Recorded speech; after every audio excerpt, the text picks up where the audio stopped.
नव दुर्गा में प्रथम नाम है दुर्गा का शैलपुत्री।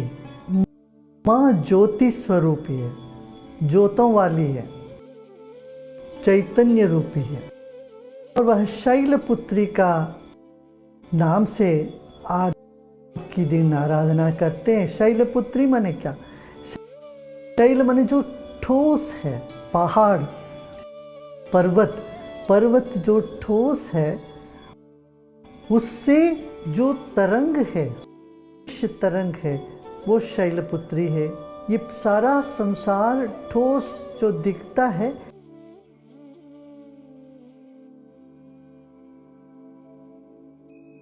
जैसे हमारा शरीर ठोस है, इसमें तरल है, वो चेतन है, वो ठोस नहीं लगता है, मगर इससे ही जन्म हुआ। हमारी जो मन, बुद्धि, चित्त, अहंकार, ये ठोस दिखती हुई शरीर से ही इसका जन्म हुआ है। तो शरीर पर्वत है, इसमें जो प्रकट होती है चैतन्य शक्ति, वो शैलजा है, शैलपुत्री है। शैलपुत्री का वाहन है बैल। बैल प्रतीक है धर्म का। हर एक व्यक्ति कभी ना कभी अपने आप को धार्मिक महसूस किए हैं। राइचियसनेस, जिसको कहते हैं मैं सही हूँ। जब भी हम ये सोचते हैं मैं सही हूँ, उस वक्त हमारी चेतना की स्थिति अलग होती है। उस स्थिति में ही माँ प्रकट होती है, जो शैलपुत्री है, जो दुर्गा है, करुणामयी है, सब इच्छाओं को पूरा करने वाली होती है। वो चेतना हमारी आत्म चेतना हमारे में है। हमारे भीतर जो चैतन्य है, चिति शक्ति है, वो चिति शक्ति कुंवारी है, ब्रह्मचारिणी है, वो ताजगी है, माने शुद्ध है, शुभ्र है। वह चेतना हमें ब्रह्म के ओर ले जाती है, ब्रह्म में विचरण करती। वही चेतना ब्रह्मचारिणी है। हमारे भीतर ऐसा एक भोलापन है, मुग्धता है, शुद्धता है। उस चैतन्य में ही ब्रह्मचारिणी है। वो ने ब्रह्म के साथ जो हमको जोड़ देती है, ब्रह्म में हमको विलीन करने वाली चेतना, जिससे हम पैदा हुए, जिसमें हम हैं और जिसी में हमारा अंत भी होगा। हमारे भीतर वो शुद्धता, जब हम कुंवारे थे उस वक्त की याद से, उस प्रसन्नता, खुशी के साथ से, विचारों से परे चैतन्य सत्ता में उतरने की कला ही है ब्रह्मचारिणी का ध्यान। आज दुर्गा का रूप है चंद्रघंटा। चंद्रघंटा का अर्थ है अति सुंदर, शीतल और अति सुंदर। सुंदरता जो उद्विग्न कराती है आपको, फिर वो आक्रामक भाव को पैदा कर देती है। मगर जो सुंदरता आप में शीतलता और समग्रता पैदा करे, वो सुंदरता दैवी सुंदरता है। घंटा शब्द का घट शब्द से संबंध है। घट माने जो संयोजन करते हैं, चंद्रघंटा माने जो हमारे भीतर सुंदरता को संयोज करके रखिए, वो चेतना है। जैसे चेतना शरीर से निकल जाती है तो फिर जितने भी शरीर सुंदर हो, उसका सुंदरता नहीं होती। शरीर की सुंदरता चेतना से है और वह चेतना शीतल और सुंदर है। ये शरीर को घट कहा गया है। जो घट को घटित करती है वो घंटा है। ऐसे ही घंटा का अर्थ घंटी भी है। जब नाद करते हैं, वो नाद सिर्फ एक जगह नहीं रहता, पूरे ब्रह्मांड, पूरे आकाश में फैल जाता है। ऐसे जिसकी सुंदरता और जिसकी शब्द चारों ओर फैलता है, घट में होते हुए भी, वह चैतन्य शक्ति ही चंद्रघंटा है। यहाँ पर नाद और प्रकाश दोनों का सम्मिलन भी हम ले सकते हैं। घंटा का तो नाद है और चंद्रमा का रोशनी है, प्रकाश है। मन और चंद्रमा में बहुत गहरा संबंध है। तो मन यदि पूर्ण होता है, प्रसन्न होता है, सुंदर लगता है, और जैसे घंटानाद करते हैं तब मन एकीकृत हो जाता है। घंटानाद से मन इधर उधर नहीं भटकता, विचार शांत हो जाते, सिर्फ नाद रहते। ऐसे चंद्र घंटा वह चेतना है जो नाद से और सुंदरता से आपको ऊपर उठाती है और आपकी सारी कामनाएं पूरी करती है। वह चेतना, वह शक्ति। आज का दुर्गा का नाम है कुष्मांडा। कुष्मांडा माने जो ये संसार में, विश्व में सरंग रूपी चेतना है, शक्ति है, माने ये पूरे ब्रह्मांड जिससे बना है, वह शक्ति कुष्मांडा है। वैसे हमारे आगम शास्त्रों में कहा गया है 440 दुनियाएं और अनंत कोटि सूर्य है, एक नहीं दो नहीं, कोटि कोटि सूर्य। और ये सब विश्व के, ब्रह्मांड के जो शक्ति है जिससे ये सब कुछ बना है, उसी को कुष्मांडा कहते। कुष्मांडा माने कद्दू भी होता है, क्यों कद्दू में प्राण शक्ति ज़्यादा होने की वजह से उसको भी वो नाम लग गया। और कुष्मांडा माने जो प्राण शक्ति है, दिव्य चेतना जो सर्वत्र व्याप्त है, उसी को कुष्मांडा, इस नाम से दुर्गा की आज आराधना होती है।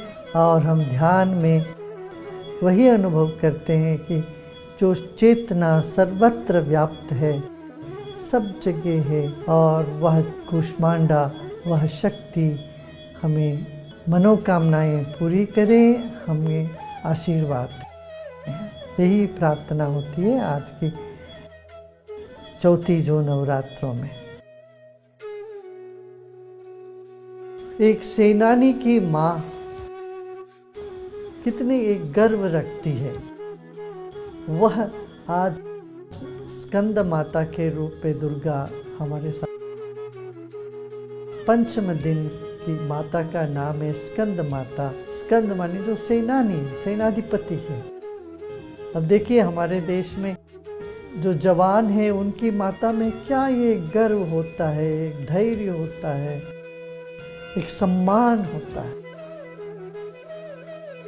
एक माँ का वो होगा कि जो चिंता करती है, दूसरी माँ वो है जो जानती है सब कुछ बढ़िया होगा, मैं कोई। तो स्कंद माता उस चैतन्य का प्रतीक है जहाँ माता पूर्ण विश्वास से, गर्व के साथ, ममता की वो भाव में, ममता के साथ एक वो गर्व हो, आत्मबल हो, विश्वास हो कि सब कुछ ठीक ही होगा, ठीक हो रहा है। वह मातृत्व स्कंद माता का आराधना है।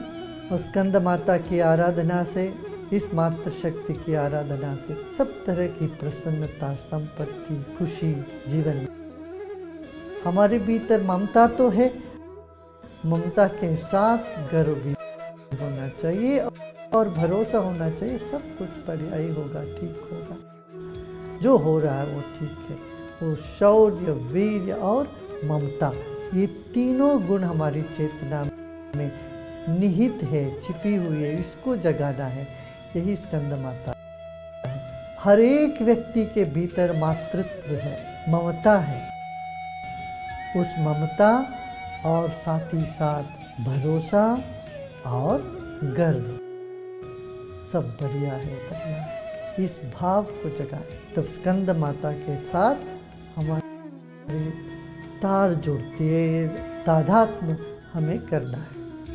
यही 4 सीढ़ी है देवी कृपा के लिए। पहले सानिध्य, उसको महसूस करना, सामीप्य और मेरे नज़दीक है, उसके नज़दीक जाना। फिर सारूप्य, उसी रूप में मैं हूँ, ये भाव करना। फिर चौथा है सायुज्य, उनमें लीन हो जाना। ये 4 स्तर है साधना की, उपासना की, ध्यान की और समाधि की।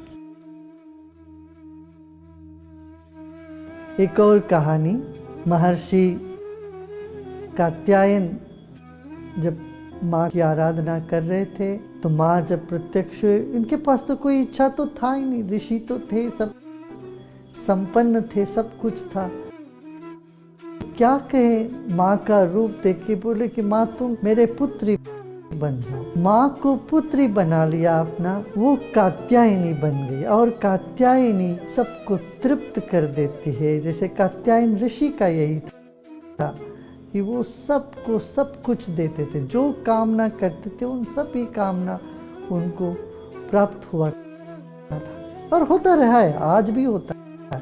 कात्यायनी का अर्थ ही यही है, वह चेतना जो सबको मंगल करती है, सबकी इच्छाएं पूरा करती है और सबको प्रसन्न करती है। वह चेतना हमारे हर एक के भीतर है।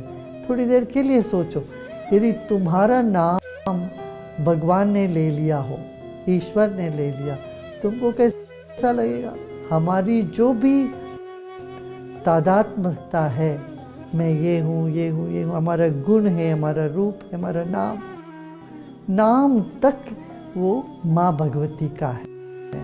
हमारा नाम तक, हमारा रूप, हमारे सारे गुण, जो वो सारे गुण को लेके वो हमारे पुत्री के रूप में प्रकट होती है। माने हमारे गुणों को उन्होंने आगे बढ़ा। अक्सर ज्ञानियों में ये होता है, योगियों में, तादात्म्य से हटो, ये हटने की चेष्टा करते हैं। तो हमारी सारी तादात्म्यता को माँ हमेशा के लिए आगे बढ़ते जाएगी, ताकि वो हमारा कुछ रहा ही नहीं, फिर वो सब माँ का ही होगा। हमारी आइडेंटिटीज को, तादात्म्यता को हर लेना और आनंद प्रदान करना।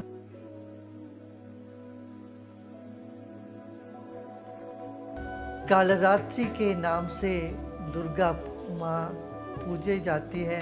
कालरात्रि वही है जो अज्ञान को दूर करने वाली है। द्वैत भाव से हटकर अद्वैत भाव में समा जाना। सो हम, वही सो हम है, जो तुम हो वही मैं हूँ, जो वह है वही मैं हूँ। ये भाव जगा दे।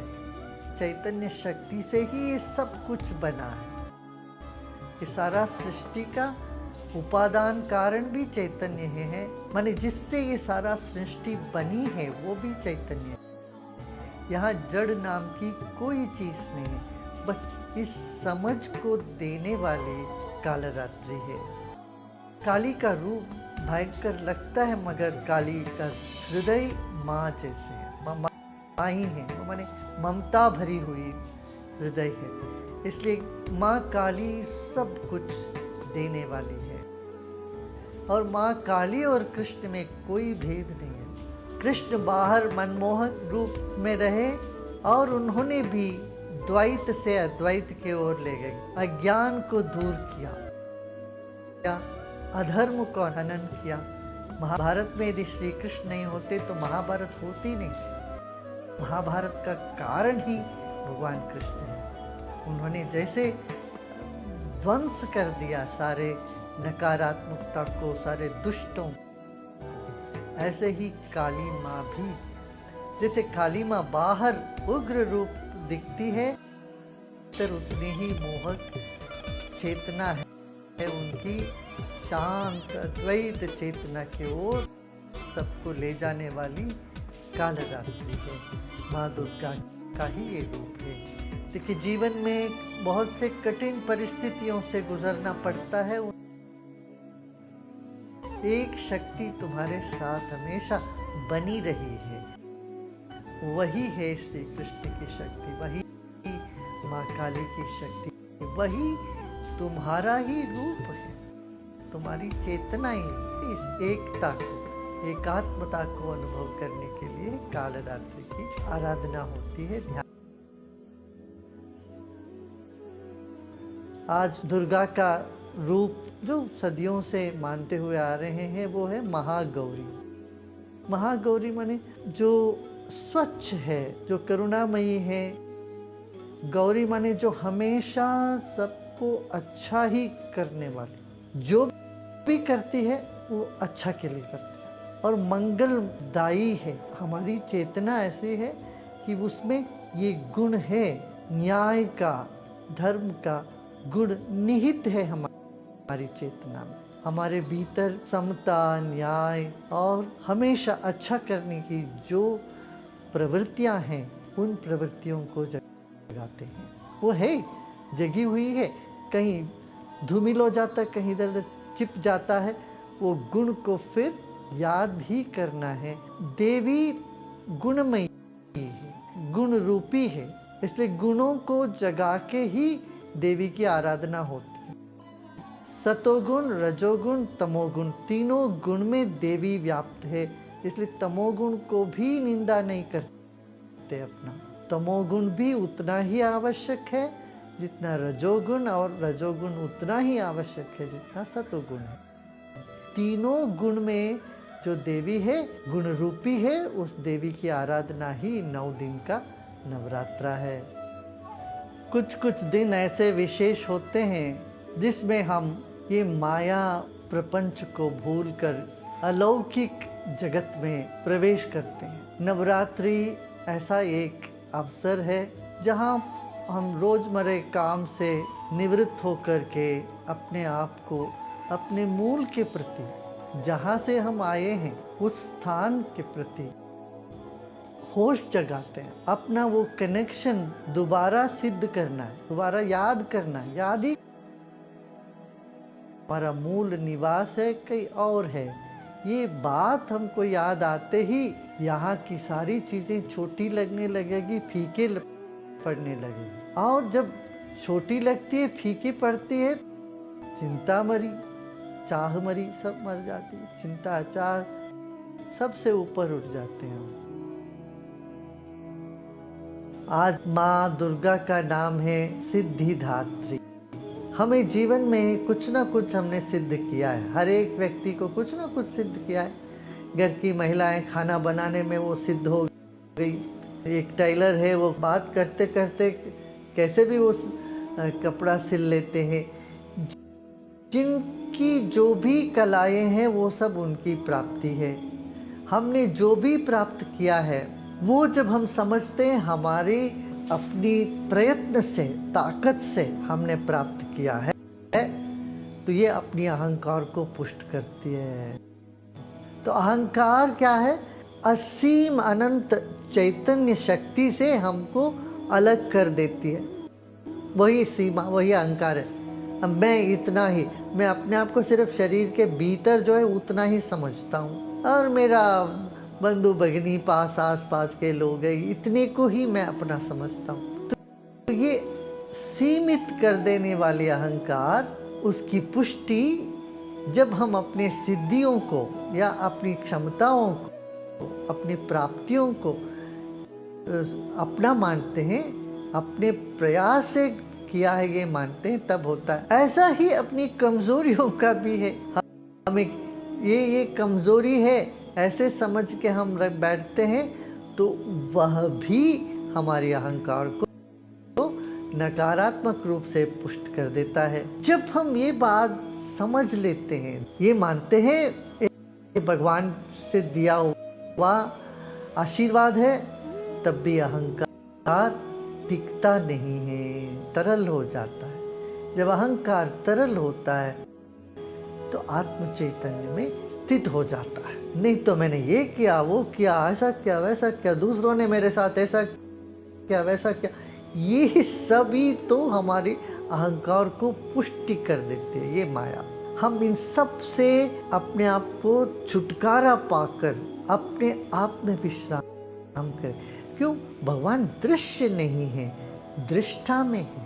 ये सुनने में लगता है, कई बार समझ में नहीं आएगा, ऊपर से चला जाएगा बात। हाँ, दृष्टा भगवान तो ऐसा तो नहीं लगता, सामने तो दिखता, मूर्ति दिखते हैं तो लगता है सामने दिखने वाले को ही भगवान मानते हैं। वो ठीक है, शुरू में ऐसे ही मान के चलते हैं, मगर आगे चलते चलते जब ध्यान में उतरते हैं तब अद्वैत की अनुभूति,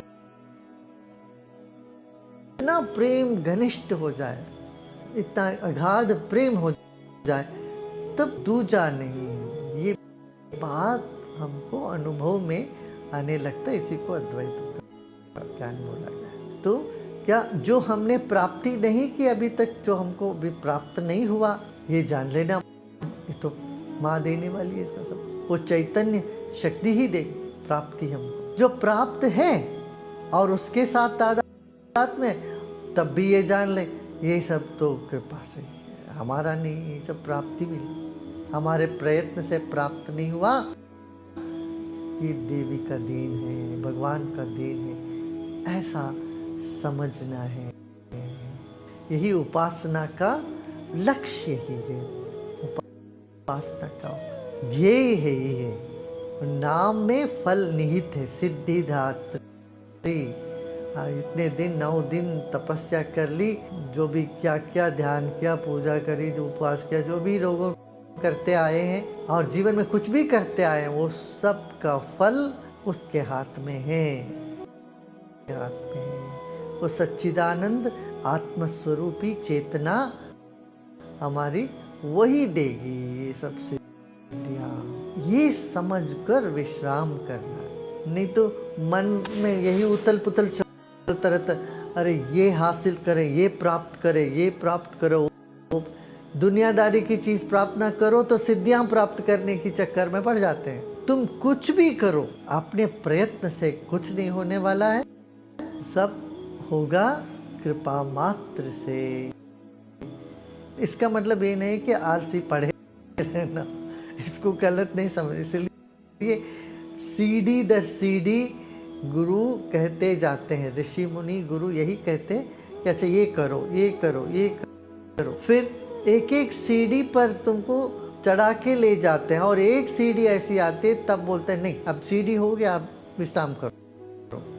सीढ़ी में कोई नहीं बोलता अब सीढ़ी पे विश्राम करो। जब मंजिल के अंदर सीढ़ी से चढ़कर ऊपर मचान में चले जाते हैं, फिर मचान में जाके बोलते अब विश्राम करो, अब चढ़ने की चेष्टा न करो। इस तरह से सीढ़ी दर सीढ़ी चढ़ते वक्त बोलेंगे ये करो, फिर बोलते हैं कि नहीं ये सो छोड़ो, अभी ये करो, अभी ये छोड़ो, ये करो। आप जब भी अपना अहंकार को पुष्ट कर देते हो कुछ कर कुरा के, तब वहाँ पर एक लट पड़ती है। मैं बोलते कि छोड़, तुम बहुत अहंकार में उलझ गए, आप इधर से हट। प्रकृति इस तरह हमें कदम कदम पर दिशा निर्देश देती जाती है जीवन में। हमें क्या करना, हर परिस्थिति में इतना ही ध्यान रखना है, जो भी मैंने पाया अपना प्रयत्न, अपना योग्यता के कारण नहीं, योग्यता जो भी मुझ में है वो भी ईश्वर का प्रसाद है। जो किया वो सब प्रसाद है। तो गलत किया, चलो हमने कुछ गलतियां करी जीवन में, वो हमारे में वो सामर्थ्य नहीं था, असमर्थ थे, और असमर्थ के भी माँ ही उनको सामर्थ्य देने वाली होती है। ये भी प्रार्थना पूर्वक हम निकल सकते हैं। अपने असमर्थता को लेके दुखी नहीं होना, उसमें प्रार्थना हो जाए, और अपने प्राप्ति को लेकर के अहंकार में नहीं जूझना, उसमें समर्पण करते हैं। प्रार्थना और समर्पण।